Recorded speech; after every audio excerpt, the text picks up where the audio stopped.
The time, 2007. The place, San Francisco, California. The figure at center stage, a one Mr. Steve Jobs. A man not merely delivering a product, but ushering in a new era. Not a prophet in robes, but a patron saint of a dawning faith. A faith not of spirit, but of circuitry. A religion of technocracy. On this day, what would come to be known as one of the most pivotal moments of the decade, Mr. Jobs unveils a device. A creation so seductive, so enmeshed in our daily impulses, that even now, years later, it remains glued to the palm, impossible to put down. Picture this, a new kind of oligarch. Not that of a Rockefeller or a Ford, commanding steel or iron, but commanding influence. These modern merchants deal not in goods, but in behaviors. And their currency? Control. Control that operates below the threshold of conscious choice. The hijacking of impulse, carved and cataloged to scrape profits off the pieces of man's soul. In this keynote address, the device was hailed as revolutionary. And in the years that followed, others would mimic the gesture, stepping forth, declaring their creations disruptive, transformative, world-changing. A meme now, perhaps, but back then the air was electric with sincerity. These were not charlatans, they were believers. They believed in their disruptions. But what they disrupted in time was not industry, but intimacy, privacy, and peace. In those early days, few sensations could match the thrill, the sheer velocity of progress. New technologies landed not with a whisper, but a roar, each year eclipsing the last in novelty and scale. The world was being remade, and we, its users, were awash in awe. There was faith, a near-religious optimism. The technology would lead us forward into a bright dawn. It would raise global consciousness. It would be the spark of a new, golden age. But then came the 2010s. Cambridge Analytica. Cambridge Analytica. Cambridge Analytica scandal. The promised revolution of connection gave way to something darker. Our lives, once private, were now exposed, monitored, sold. Facebook ran experiments on its users, adjusting emotional content, measuring moods, manipulating sentiment. Instagram, once a window into the lives of others, now shown to erode the self-worth of children. We have an epidemic of kids saying they're depressed, they're anxious. Suicide rates are up 50% for teenagers since 2010.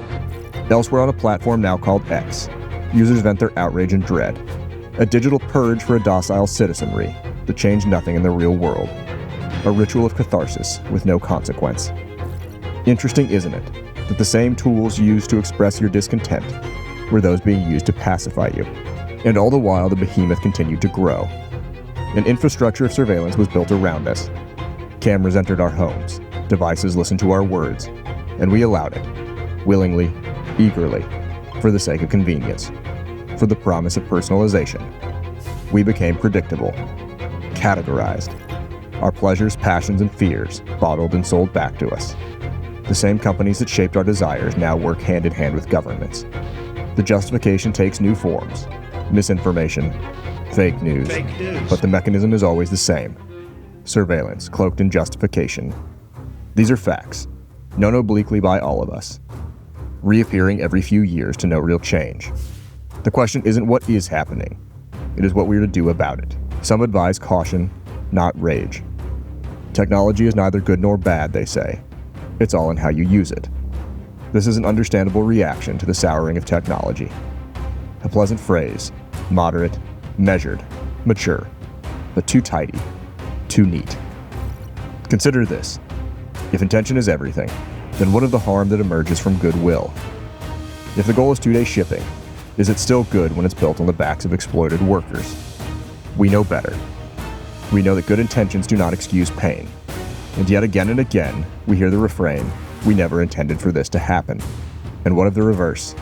Systems that yield benefit while founded on greed. Healthcare, for instance, designed to save lives, and yet twisted by profit.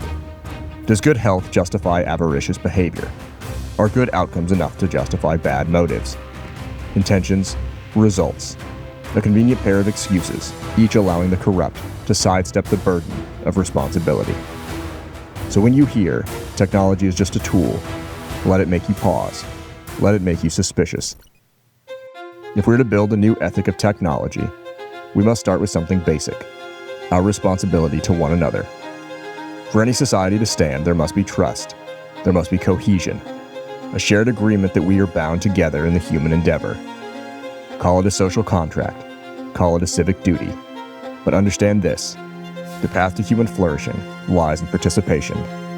No man, no matter how rich or achieved he is an island, and there are benefits and experiences that can only be had in participation with society, in harmony and cooperation. What then does this mean for technology? It first begins with the individual and our responsibilities. A car used for travel or joy is benign, used for harm, abhorrent. This is clear. But not all technologies are so legible.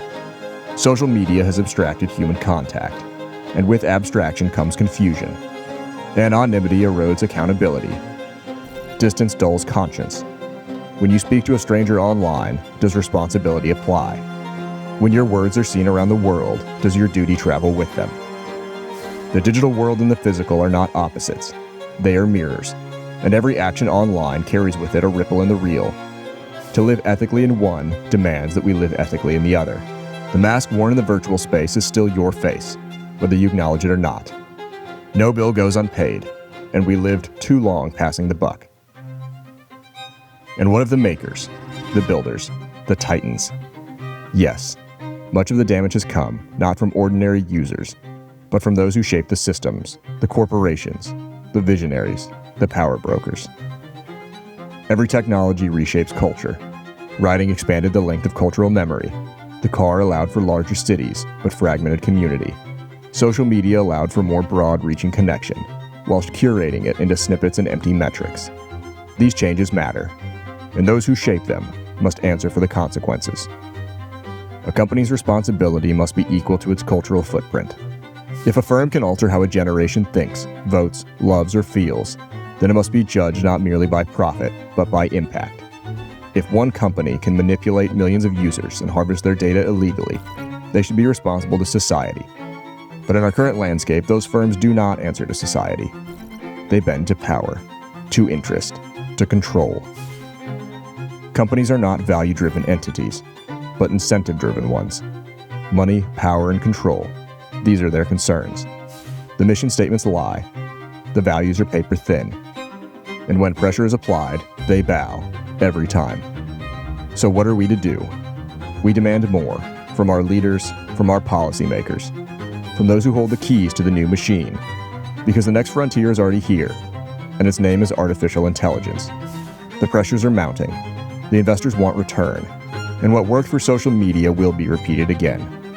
To keep the lights on, AI must capture attention, and to do that, it must flatter the user, feed their biases, build them a walled garden of comforting illusion, and in doing so, create echo chambers, not just of thought, but of simulated reality. Realities that feel real, but are stitched together from data and delusion. These realities have no exit, and soon a bridge across the divide will be inaccessible to most people, and the burgeoning social problems we've begun to experience will only get worse. Submitted for your consideration, a tale, ancient in origin, yet eerily modern in its unfolding. A cautionary myth, not of what may come, but of what already is. Once there was a youth named Narcissus, who stared into the still waters, captivated by the beauty of his own reflection. He could not pull away. He would not look elsewhere.